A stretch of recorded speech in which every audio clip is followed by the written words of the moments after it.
Rocio TV presenta Respuestas al mundo de hoy. La voz de Dios a esta generación. Tiempos de transformación y cambio. Ventana Ministerial con el pastor Antonio Campos. Una producción de Ministerios Radimat Internacional.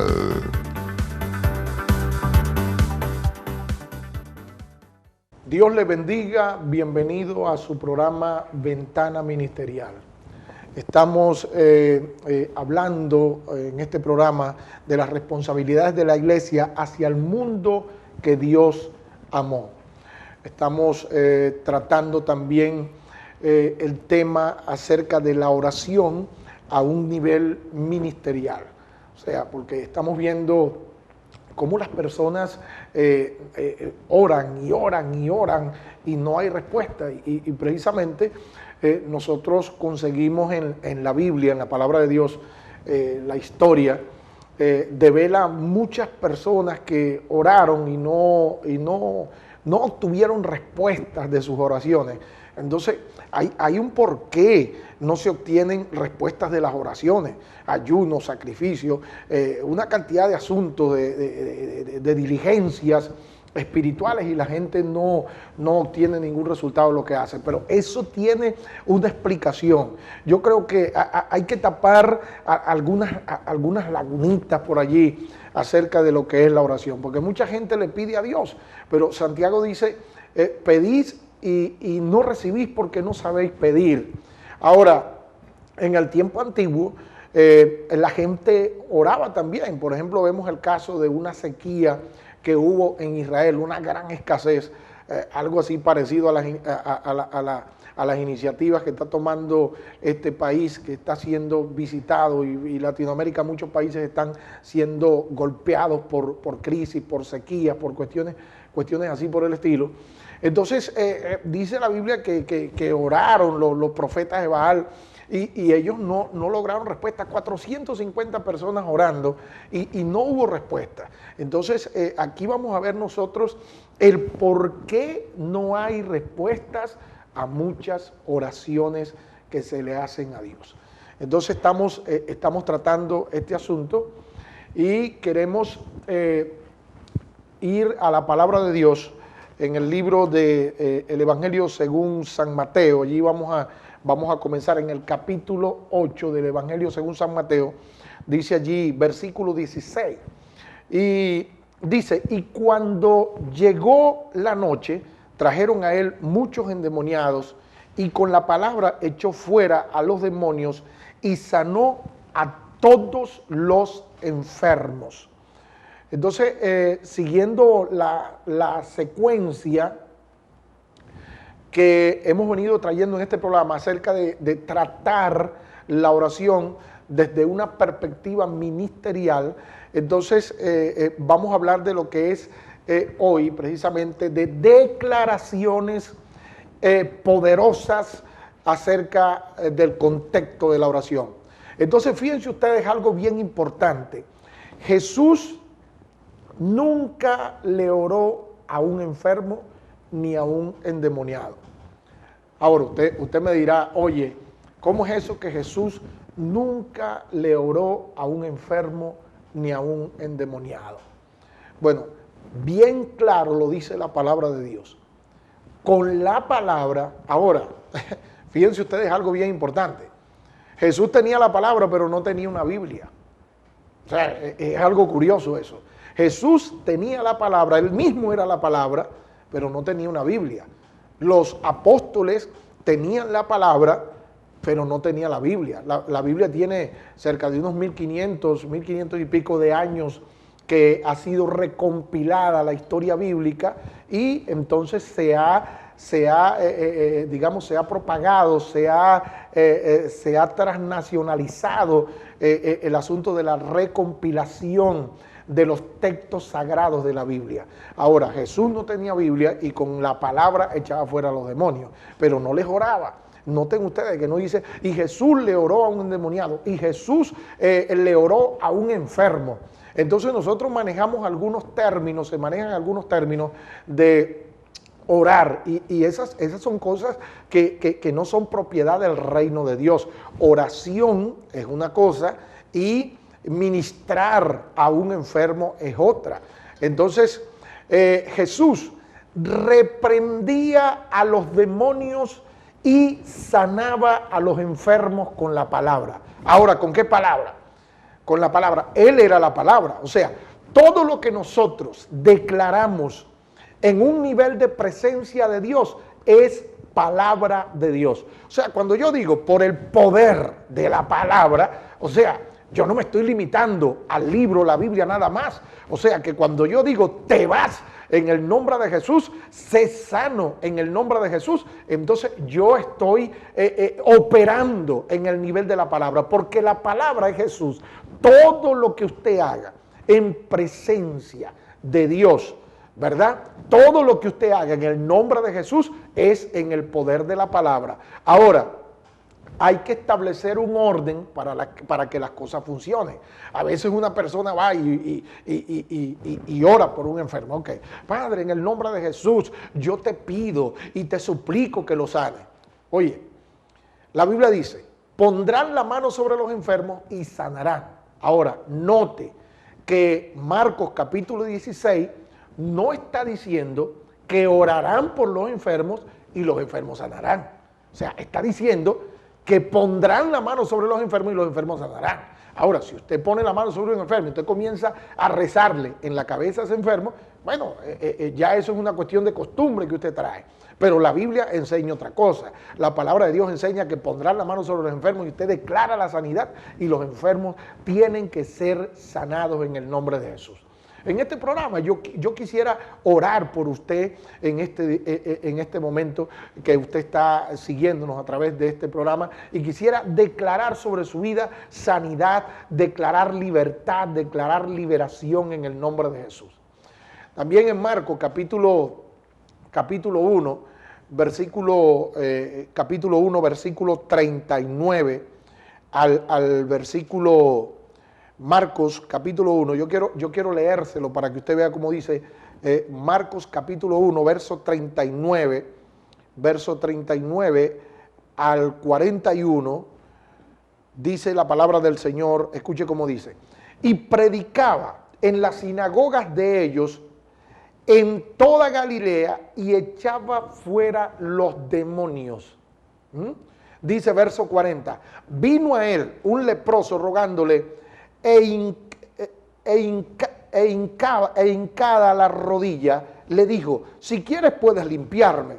Y Jesús, teniendo misericordia de él, extendió la mano y le tocó y le dijo, quiero ser limpio. ¿Ve? O sea, no fue una oración, fue una declaración.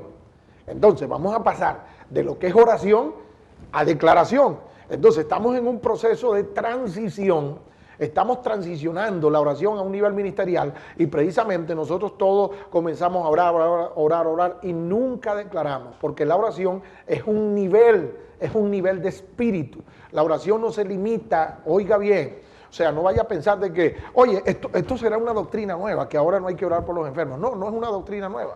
Esto es más viejo que usted. Esto es más viejo que muchas organizaciones y federaciones. Lo que sucede es que nosotros tenemos muchos rituales y muchos dogmas que hemos sacado de fuera del contexto, y entonces no nos fijamos bien cómo era. Jesús andaba en un nivel. Fíjense usted que lo que hizo fue tocar, y la enfermedad desapareció. Yo una vez, un siervo de Dios tenía una opresión en el pecho, y vine y le estaba contando la situación al siervo de Dios. Y el siervo de Dios me dijo, siervo, no te preocupes, que yo voy a estar orando por ti en mis oraciones. Y quédate tranquilo, no le des tanta importancia a eso. Y me puso la mano aquí. ¿Ve? Cuando me puso la mano aquí, ese fue mi pastor, cuando yo estaba en mis comienzos ministeriales. Cuando me pone la mano aquí, yo quedé sano de manera sorprendente. Yo dije, wow, ¿Qué es esto? Si este hombre ni siquiera oró por mí, solamente me puso la mano aquí y me dijo como una palmadita kinestésica. Cuando alguien te toca, entonces te dice, no te preocupes que yo voy a estar orando para que el Señor te ayude, para que el Señor te fortalezca en esa situación, porque había pasado por una situación difícil con un hijo.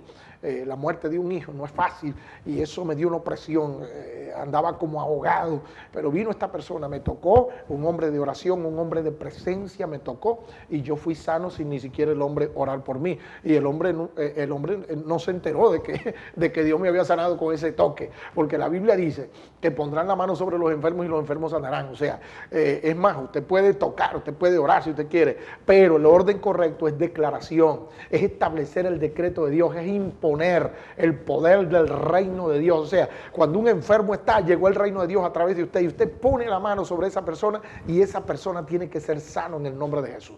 O sea, entienda lo que es la oración, es un nivel de presencia, es un nivel de gloria, es un nivel de autoridad. Eso es precisamente la oración. Ahora, la religión, lo que es la religión, el contexto de, le decía el contexto de la religión, o sea, la religión todo lo convierte en un ritual de oración, todo. Un enfermo, vamos a orar. Vamos a ir a visitar a una persona que tiene problemas de atadura demoníaca, vamos a orar. Todo lo convertimos en oración. Es más, cuando una persona viene con un problema y dice, mira, yo tengo un problema matrimonial, tiene que orar. Yo tengo un problema sexual, entonces, yo le voy a aconsejar que usted ore. O sea, mira, hay problemas. Hay situaciones que no son para orar, sino para, por ejemplo, aconsejar, orientar. O sea, una persona cuando viene a pedir un consejo, esa persona sabe que tiene que orar. Porque yo tengo que decirle que tiene que orar. O sea, yo lo que tengo es que darle las vías, darle los principios que lo van a libertar del problema y la situación que tiene ese individuo. O sea, yo no puedo decirle a una persona de manera irresponsable, oye, tengo un problema sexual, tengo un problema de esto, tengo un problema de aquello, o un muchacho, tengo problemas de esto, estoy atado, tengo masturbación, etcétera. Y vengo yo y le digo, bueno, no, a ti, ora, varón, ora, amigo, ora, persona. No, la persona cuando viene necesita una palabra. Cuando a Jesús le traían un endemoniado, Jesús declaraba una palabra, Jesús hablaba la palabra, Jesús dialogaba. Mire, la mujer que vino al pozo de Sicar, que había sido decepcionada como muchas mujeres han sido decepcionadas por tantos hombres. Ya llevaba el sexto marido ya. Y la mujer parece que, o sea, la reincidencia, ella andaba buscando felicidad de forma equivocada. Y como buscaba felicidad en hombre y no la conseguía, Jesús la ubicó. Pero fíjense ustedes que Jesús no le oró, Jesús le dio fue palabra, hasta que entronó la palabra de solución y la mujer fue libre. Pero fíjense ustedes que no fue, ven acá, hija, para orarte porque tú has tenido muchos maridos. Ahora, espíritus de marido, qué sé yo, salgan de ella. No, él entronó una palabra. El diseño del reino de Dios fue entronado sobre la vida de esa pobre mujer y la mujer fue libre y se convirtió la mujer en una libertadora de hombres para el reino de Dios.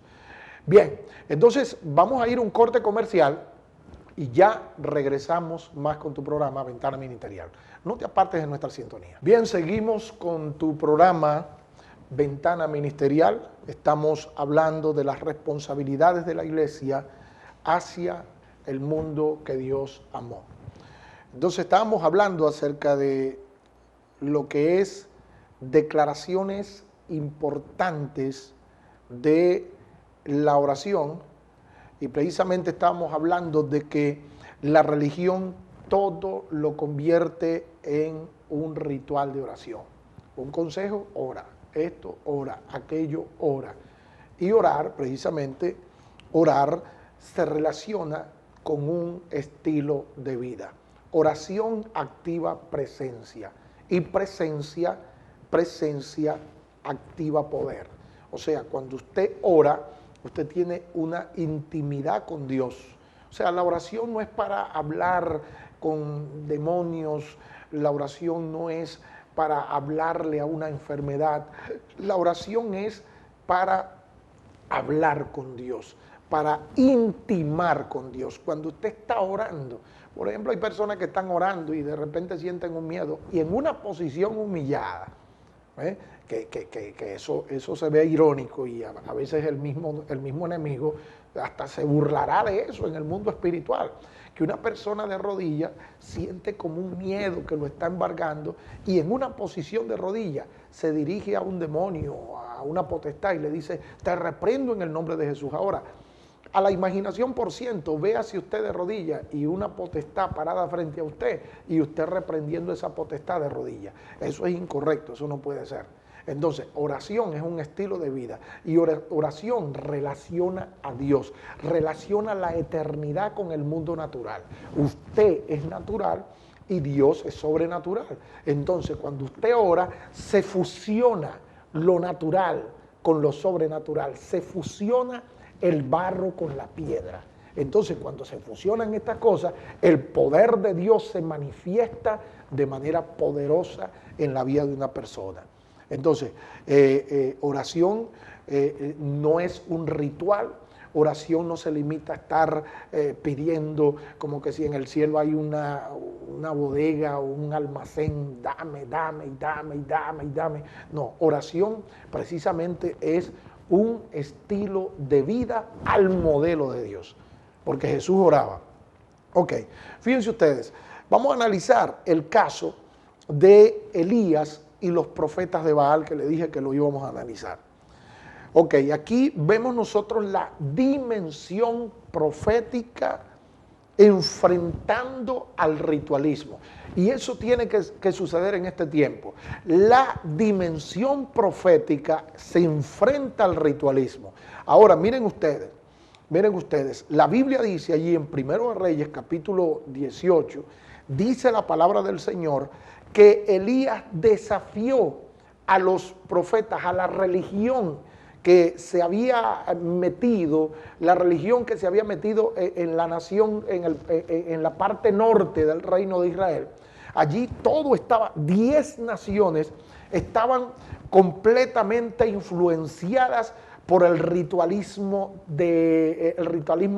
baalístico de aquella época. O sea, era la influencia, era como la religión popular, podríamos decirlo así, era el baalismo, que era una religión que venía de los fenicios, era una importación ritualista que había hecho Israel y esto había traído como consecuencias una actividad de maldición en el reino, que todo salía mal, todo salía mal.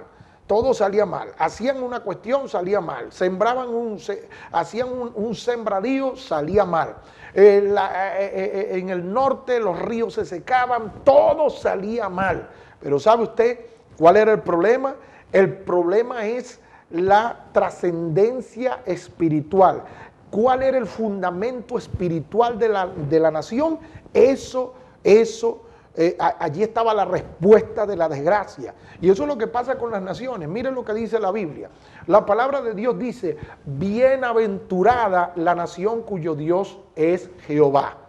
Bienaventurada la nación. ¿Por qué? Porque tiene un buen fundamento espiritual. Aquí se metió la brujería, aquí se metió la santería, aquí se metió el ritualismo religioso. Entonces la nación estaba completamente quebrada.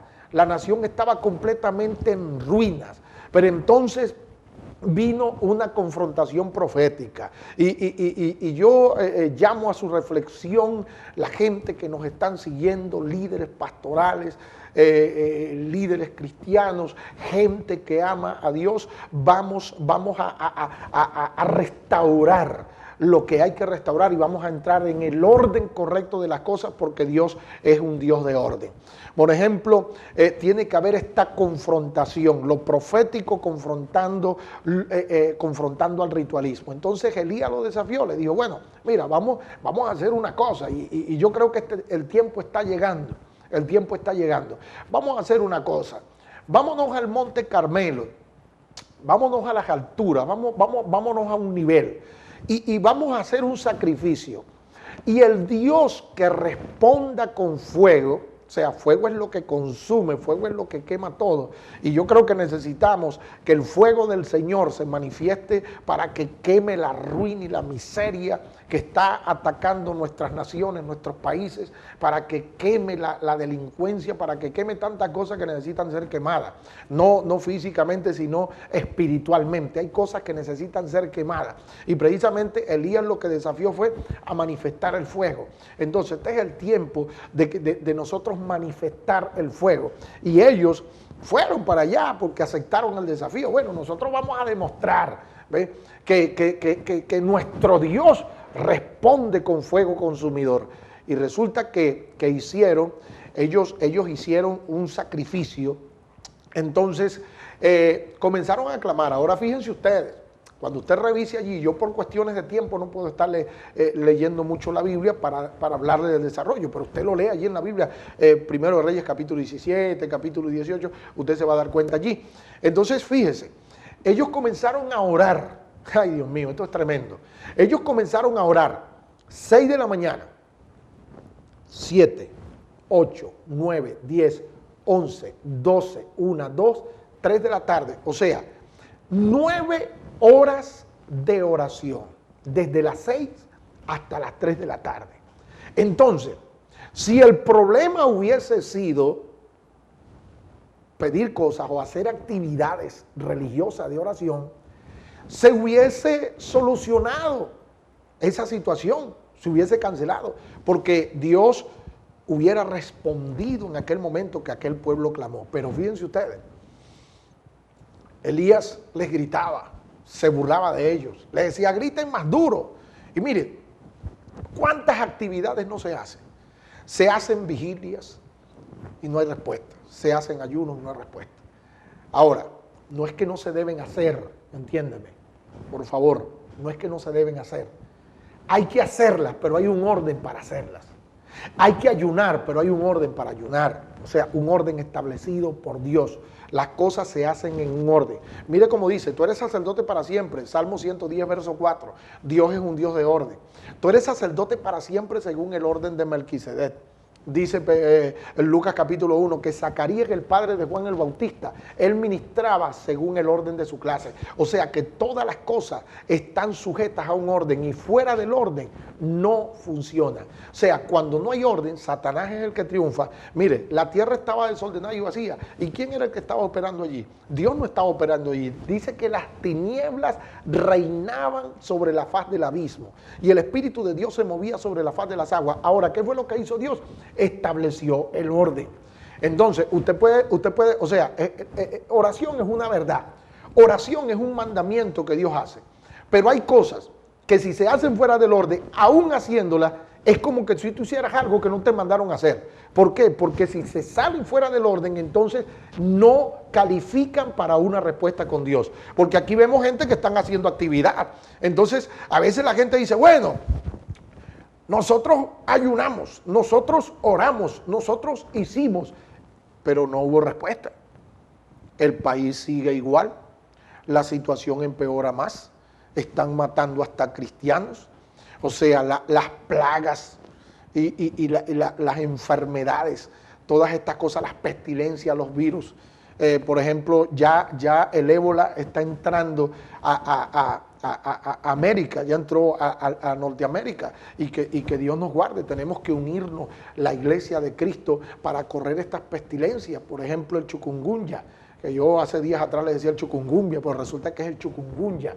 Entonces hay que orar también para que esas plagas se vayan en el nombre de Jesús, porque en virtud de tener una visitación de Dios, estamos teniendo una visitación de plagas. O sea, no puede ser eso, necesitamos una visitación de Dios, no un plaguero que nos está visitando. Entonces, nosotros tenemos que desafiar esto para que el orden de Dios sea establecido. Ahora miren ustedes, cuando el profeta Elías, después que los profetas de Baal no dieron resultado, porque mire, hay algo tremendo, hay que ser humilde en esto. Lo que no da resultado hay que desplazarlo, hay que quitarlo. Porque si usted sigue haciendo lo mismo, va a obtener el mismo resultado decepcionante. Entonces, lo que pasa con Elías es que cuando Elías viene, Elías no entra orando, mira la diferencia. O sea, hay que cambiar las estrategias, hay que cambiar la forma. Entonces, ¿sabe lo que hizo Elías? Elías arregló el altar de Dios que estaba en ruina. O sea, estableció el orden, puso las piedras donde iban, puso la madera donde iba, puso el barro donde tenía que estar el barro. Él ordenó todo y una vez que ordenó lo que tenía que ordenar, señores, yo les puedo contar a ustedes acá los minutos o los segundos de la oración de Elías. Porque una oración fuera del orden, nunca tendrá respuesta, así sean 5 o 10 horas de oración. Pero una oración en el orden de Dios, sea corta, sea pequeña o sea diminuta, por decirlo en cuanto a minutos, segundos u horas, la oración va a tener respuesta. Miren esto. Elías, cuando establece el orden de Dios, o sea, lo que estamos tratando de hacer en este programa, establecer el orden de Dios en el nivel de ministerio, en el nivel de administración de la iglesia de Cristo al mundo que Dios amó. Entonces, fíjense, Elías dijo, Señor, miren esto, tómeme el tiempo, Señor, para que todo este pueblo sepa que tú eres el Dios y que yo soy tu profeta. Respóndeme, Jehová. O sea, ¿cuánto tiempo se llevó esa oración? Ni siquiera llegó a un triste minuto.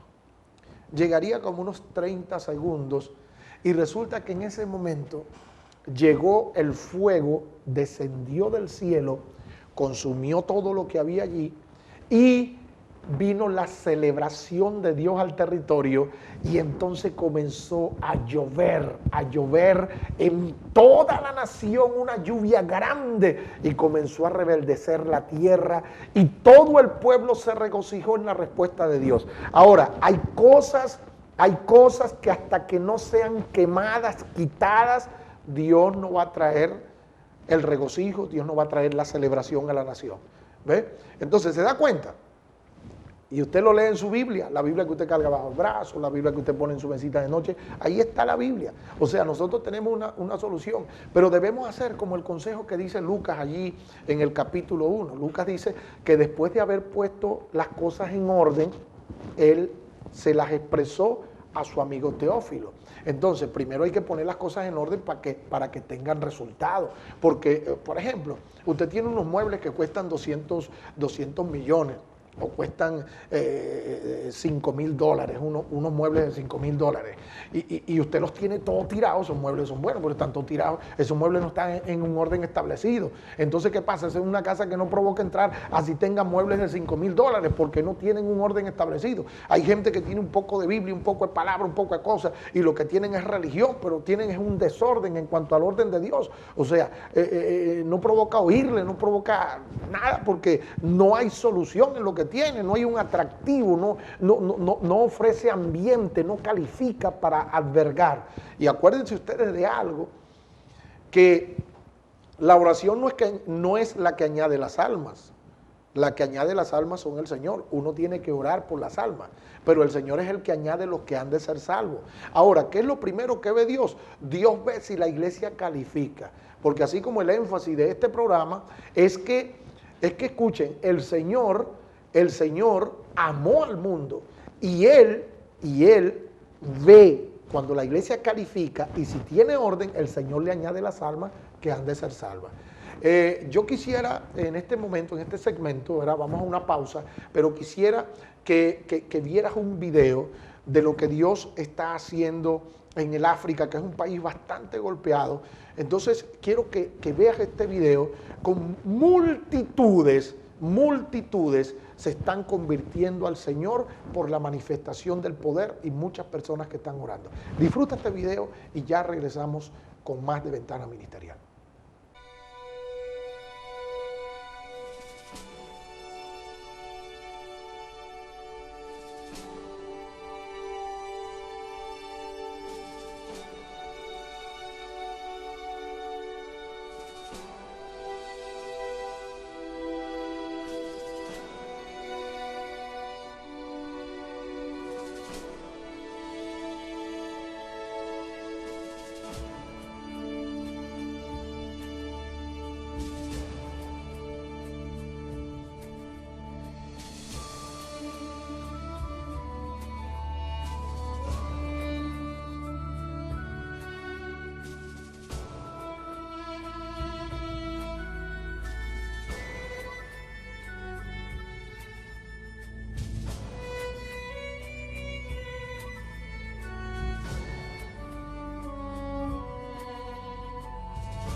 tonight you may come here as weak as can be. You will go home like a conqueror with Jesus inside of you.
Continuamos con tu programa Ventana Ministerial. Estamos hablando de las responsabilidades de la iglesia hacia el mundo que Dios amó. Bien, continuamos entonces con el tema de la palabra.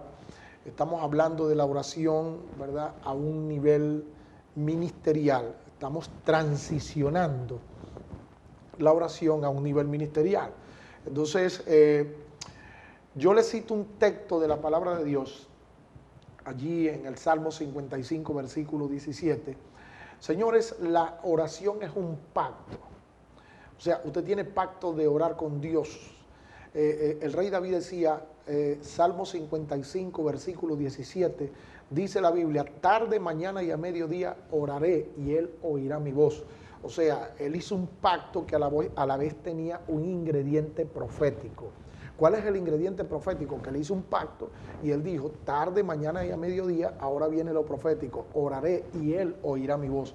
O sea, lo profético es las cosas, cuando tú declaras las cosas que sucederán. Y aún con Dios también debemos ser proféticos. Señor, desde los cielos, Salomón decía, Señor, desde los cielos tú oirás. ¿Ve? Eso es profecía, cuando usted profetiza en la oración.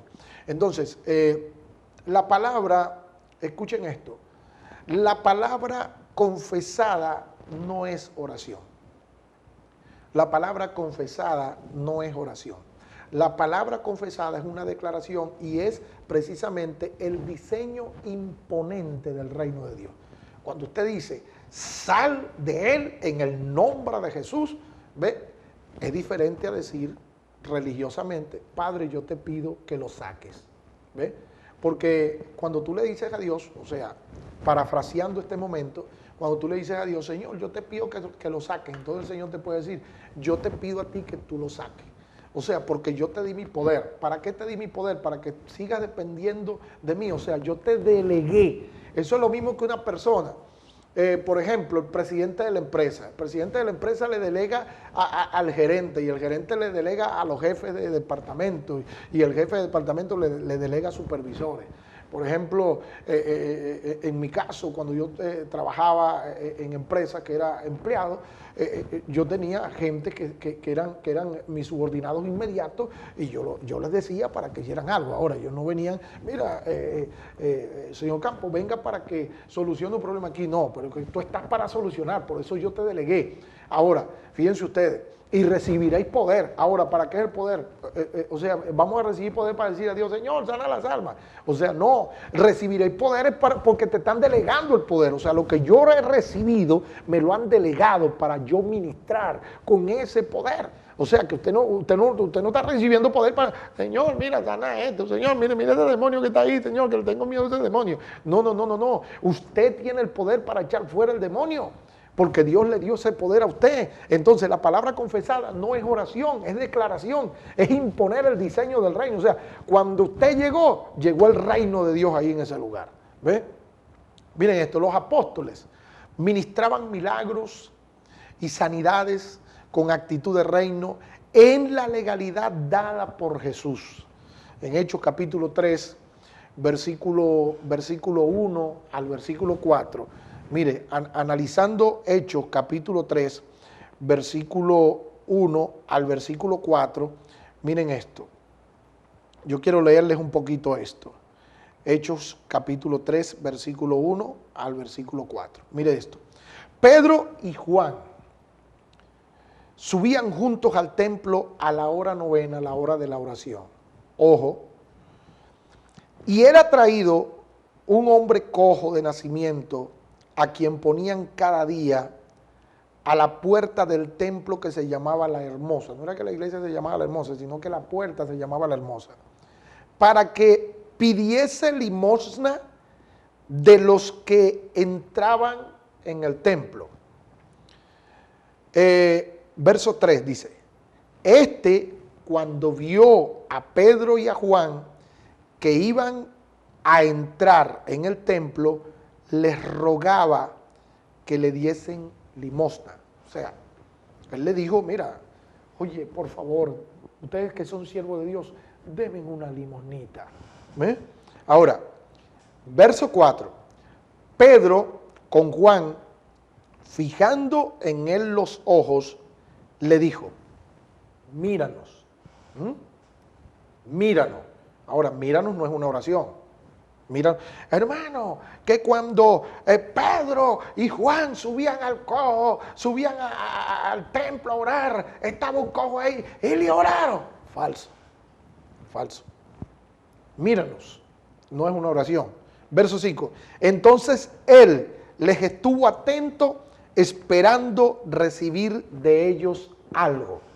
Vaya siguiéndome. Mas Pedro dijo, no tengo plata ni oro, eso tampoco es una oración. Pero lo que tengo te doy, tampoco es una oración. En el nombre de Jesucristo de Nazaret, levántate y anda. Tampoco es una oración, es una declaración y es imponer el diseño de Dios al mundo que Dios amó. Porque ese cojo estaba allí Ni siquiera le hicieron el llamado al arrepentimiento, sino que le ministraron la sanidad. Ahora, el verso 7, miren esto, porque el cojo no se paró en el mismo momento, dice, y el verso 7 dice, y tomándole por la mano derecha, le levantó, y al momento se le afirmaron los pies y los tobillos, y saltando, dice el verso 8, se puso en pie y anduvo y entró con ellos en el templo, andando y saltando y alabando a Dios. ¿Qué le parece a ustedes? Entonces, fíjense ustedes que no fue, allí en ninguna parte de la escena aparece una oración. Ahora, Pedro y Juan venían orados. Pedro y Juan tenían, miren esto, que la hora novena, no decía, la hora novena era a las 3 de la tarde. Ahora, la hora novena era la hora de la oración. Así apodaban esa hora. O sea, cuando la gente decía la hora novena, era el pacto que tenía la iglesia para orar. El problema de la gente es que no ora. Ese es el problema de la gente, que no ora, entonces no tiene pacto de oración. Y entonces por eso es que las oraciones se nos vuelven a nosotros pote de humo. Señor, mira, te ruego un poco de cosas ahí que a veces queremos convencer a Dios de que sane un enfermo, cuando los que tenemos que sanarlo en el nombre de Jesús y con el poder de Él que nos ha sido delegado somos nosotros mismos. O sea, la iglesia es el cuerpo de Cristo y la iglesia ha sido llamada a ministrar sanidad, a ministrar liberación. Entonces usted tiene que ministrar liberación, usted tiene que ministrar sanidad. Entonces nosotros no tenemos pacto. Ahora, esta gente tenía pacto. David tenía pacto. Mire, Daniel, cuando pueda léaselo, Daniel capítulo 6, versículo 10, dice que Daniel oraba 3 veces al día. Salmo 55, versículo 17, dice que David oraba 3 veces al día. La iglesia primitiva oraba a las 3 de la tarde. O sea, estos hombres tenían un pacto de orar, y no era que iban a hacer un ritual, sino que eran gente de oración. Pero fíjense ustedes, cuando el ciego se le puso, bueno, nosotros no te vamos a orar a ti, nosotros vamos a imponer el diseño sobre ti. O sea, oración para Dios, ministración y declaración para el mundo, para la gente que necesita. O sea, si usted está enfermo, yo le puedo ministrar, te puede ministrar el pastor, te puede ministrar la iglesia, y tú eres sano en el nombre de Jesús. Pero la iglesia tiene que tener pacto. La iglesia tiene que tener pacto. Mire, tenemos un montón de actividades y tenemos un montón de cosas y de proyectos y de propósitos. ¿Pero dónde está el pacto de orar? ¿Dónde está el pacto de orar? Porque el que ora tiene presencia, y el que tiene presencia impone el diseño del reino. Cuando hay un tullido, un enfermo, un paralítico, una persona atada de los demonios atormentada, la persona que tiene presencia, que la presencia viene a través de un pacto de oración, esa persona va a quedar libre en el nombre de Jesús, porque eso fue lo que pasó con Pedro y Juan. Fíjense, ellos no lo oraron. Ahora, miren esto, todo el que intima con Dios en oración constantemente andará en su presencia. ¿Ve? La presencia de Dios es un estilo de vida, no es un sentir. ¿Sabe que la persona dice, y estos son lagunitas que estamos tapando ahí aquí con este tractor de revelación que Dios nos está dando? Mire, hay gente que dice, hermano, ayer, oye, tremendo, yo sentí la presencia de Dios. O sea, la presencia de Dios no tiene que ser un sentir en tu vida. Porque cuando tú dices que tú, no, yo sentí la presencia de Dios, o sea, el que siente algo es porque eso no estaba en él. ¿Ves? ¿Entiendes? Entonces, la oración es un estilo de vida, o sea, la presencia es un estilo de vida. ¿Ves? Porque cuando tú te pones a ver, Primero de Reyes, capítulo 17, verso 1, Segundo de Reyes, capítulo 3, verso 14, allí están 2 personajes hablando. Y mira cómo ellos hablaban. Vive Jehová, Dios de Israel, en cuya presencia estoy. Ahora, ¿por qué estos hombres, Elías y Eliseo, se expresaban de esta forma? Porque la presencia de Dios en ellos no era un sentir, era un estilo de vida.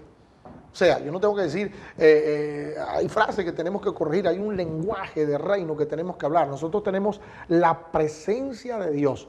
O sea, es como decir, una persona americana tiene la presencia de su ciudadanía americana donde quiera que llega. ¿Ve? O sea, yo soy venezolano, yo tengo presencia venezolana donde quiera que yo llegue, porque yo soy venezolano. Usted es cristiano, usted tiene que tener la presencia de Dios donde quiera que usted llegue. O sea, donde usted llegó, hay demonios allí, tienen que abrirse paso. Es lo mismo cuando llega la policía a un lugar, el FBI, etcétera. Cuando llega a un lugar, la gente se abre paso porque llegó alguien que tiene presencia policial. O sea, cuando usted tiene presencia, ¿sabes tú cuál es el uniforme de nosotros? El uniforme de nosotros no es esta chaqueta, no es esta corbata. El uniforme de nosotros es la presencia de Dios. Cuando alguien tiene presencia de Dios y llega a un lugar, los demonios se abren paso. Las enfermedades tienen que irse en el nombre de Jesús. Entonces, presencia de Dios no debe ser un sentir. Oye, hermano, tenía tiempo que no sentía la presencia de Dios. Bueno, ¿y qué presencia andaba usted cuando usted dice que usted no sentía la presencia de Dios? ¿Cómo es eso que la presencia de Dios usted la sintió antier? No, hermano, la semana pasada, allí sí se sintió la presencia de Dios. Pero usted debe tener presencia de Dios. ¿Ve? Dios le dijo a Moisés, yo te voy a enviar y mi presencia irá contigo. O sea que los enviados, los apostelados, como dice la Biblia, bueno, nosotros somos apostelados, nosotros somos enviados. La palabra enviado significa apostelar. Nosotros somos enviados. Los enviados tienen presencia de Dios. Y los enviados trastornan reinos, señores. Miren lo que es el trastorno que le ocasionaron los 70, que le ocasionaron a Satanás. O sea, el trastorno que le ocasionaron fue que dice que Satanás descendió como un rayo porque lo sacaron de su lugar. ¿Por qué? Porque eran gentes enviados, apostelados en presencia. Y la iglesia tiene que ser precisamente una iglesia apostelada en presencia. Escuchen, oración, más que decir una cantidad de cosas bonitas, es un estilo y un nivel de vida que imparte presencia de Dios. O sea, cuando una persona habla con presencia de Dios, mira lo que decían estos hombres. Esto es algo que parece, disculpen la expresión, pero parece algo como ridículo. Que alguien venga, que tú le ores con una mentalidad religiosa y tú le digas, mira, ve y báñate en el río tal, lávate, sumérgete allí en ese río y allí es donde vas a ser sano. Yo no te voy a orar. ¿Ve? Eso lo hizo Eliseo con el general de Siria. Le dijo, ve y lávate en el Jordán, báñate, sumérgete y serás sano de tu lepra. Qué cosa tan irónica eso. ¿Ve? Pero entonces, eran hombres que tenían presencia. Y cuando tú tienes presencia, en lo que tú declaras se impone el reino de Dios. O sea, tú puedes agarrar a un enfermo y orarlo, mandarlo a correr, ponerlo allá, mira, ven 6 veces aquí, anda allá, tócame aquella pared, ven 6 veces y a la 6ª vez vas a ser sano. Hubo una oportunidad en una ciudad de Venezuela, yo estaba ministrando y me trajeron una persona que estaba bien enfermo, no podía caminar, una señora. Entonces vino una inspiración en el espíritu en ese momento, con la presencia del Señor que está en mi vida. Y esta mujer, yo le dije estas palabras, le dije al muchacho que la traía tomada de la mano, le dije, suéltala. No la puedo soltar. Yo le dije, suéltala, porque si ella puede caminar un poco, ella va a llegar hasta donde yo estoy y me va a dar la mano. Si tú llegas sola hasta donde yo estoy y me das la mano, tú eres sana de tu enfermedad. La mujer la soltó y la mujer venía temblando. Y venía temblando, y venía con la mano temblando, y la mujer hacía como para caerse, pero no se caía. Y cuando llegó hasta donde yo estaba, que me dio la mano, sencillamente yo dije, gracias Señor. En ese momento que ella me da la mano, hubo un impacto que ella sintió en su cuerpo, y en ese momento comienza la mujer a llorar. Y yo le dije, ¿qué pasó? Me dijo, fui sana, no siento nada, y quedó libre hasta el día de hoy para la gloria del Señor. Yo quiero en este momento orar por ti, orar por las personas que nos están siguiendo y pedirte que nos visites en la página web. Ahora fue cambiada de .org a .net. Redimat, www.redimat.net. Allí nos puedes visitar y puedes oír nuestros micros por Radio Redima, que está en la misma página. Quiero orar por ti porque ya llegamos al final del programa por esta noche. Entonces, quiero que tú que estás allí, en el nombre de Jesús. Padre, gracias te damos porque siempre nos oyes.